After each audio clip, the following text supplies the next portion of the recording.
Мәктәпнең актлар залына җыела башлаган ветераннарны парад форма кигән укучылар каршы ала торды. Сәхнәдән ишетелүче сугыш чоры җырлары, дивардагы укучылар иҗат иткән хәрби тематиканы чагылдыручы рәсемнәр, әбиләр һәм бабайлар авыр, әмма барыбер сагынып сөйләрлек яшьлекләренә кайткандай булды.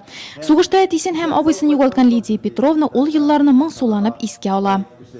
Семья много было. Гаиләбез ишле, 8 бала идек. Әниебез ялгыз калгач бар эш аның өстенә иелде. Без дә хәлебездән килгәнчә ярдәм иттек. Авылда, кырда, фермада хезмәт куйдым. Барысы да кул эше иде. Бик авыр булды. Салкын да тиде, авырдым да. Фронт өчен, солдатлар өчен фидакар хезмәт куйганнарның тагы берсе Саймия Гыйлметдинова. Шөкер, ватан өчен көрәшергә киткән тормыш иптәше дә, ике абыйсы да исән-имин туган якларына кайта ала. Соңрак эш улы да хәрби хезмәтне үтә. Ватан өчен көрәшүне, аның иминлеге өчен эшләүне үзенең бурычы дип саный өлкән кеше. Бик авыр җиллар булды. Инде хәзер Аллаһка шөкер тынычлык менә, әлхәмдүлиллаһ. Колхозда эшләдек, инде колхоз инде менә. Ачлыкны күрдек, инде җаның гочлыкны башаклар җыйдык, башладык. Шатланабыз Аллаһка шөкер, хәзер тынычлык. Аллаһ Тәгалә тынычлык бирсен Раббым, Алла бирһен.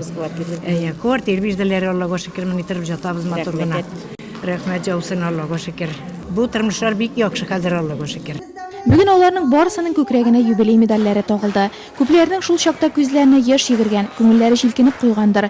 Мондый хөрмәтләү тантаналары безнең рәхмәтебезнең бер өлеше генә дип белдерде чарада катнашкан район башкарма комитеты җитәкчесе вазифаларын башкаручы Руслан Мурадымов. От всей души выражаю сердечную благодарность за ваше мужество и самоотверженность. Желаю здоровья, счастья вам всем. Пусть в вашем доме царят мир, согласие, пусть окружает вас забота, внимание родных, близких. Никогда мы не забудем вашу доблестную войну.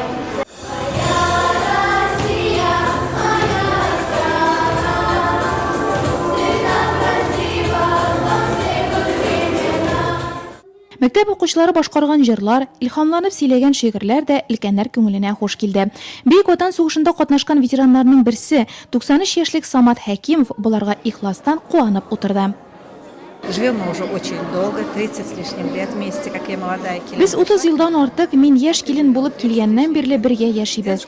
Бабаебыз сугыш вакытында 2нче Белоруссия фронтында була. Үзе теләп 18 яшендә фронтка китә. Прагага барып җитә. Шунда башы яраланып госпитальгә эләгә. Бөек җиңү көнен госпитальдә каршылый. Буларның барысында ул безгә үзе сөйләде. Бүген дә безне онытмаулары, бәйрәмгә чакырып хөрмәтләүләре бик куандыра. Мы все знаем, конечно, с его слов.